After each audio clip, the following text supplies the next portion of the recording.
Ahoj milí šviháci, dneska jsem dostala svoje první korálkový švihadlo Katana Rope od Švihej.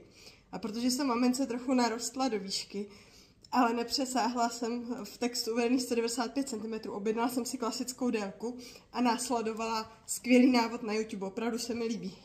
Ale nastal u mě ten problém, že ve chvíli, kdy jsem navlékla koncovku a protáhla provázek, tak už jsem nemohla splnit podmínku toho, že bych nechala uvolněnou, nenavlečenou hranici korálku pro druhý návlek. Ta mezera tam má svůj důvod, protože jako korálkářka vám povím, že když si chcete zbalit svoje švihadlo sebou na cesty, potřebujete mezi jednotlivými korálky mít trochu mezeru, aby vám to vůbec dovolilo. A tak jsem řešila, jak tedy udělat ten uzlíček, abych své švihadlo mohla použít. A říkala jsem si, že i možná vás bude tenhle nápad zajímat. Ve chvíli, kdy jsem navlíkla na provázek podložku, tak mě ještě zbylo pár korálků z mýho návleku a tak jsem se dala navlíkat. Celkově jsem jich tam navlíkla 7. 2, 3.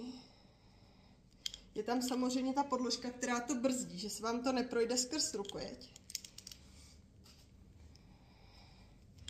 5, 6 a 7.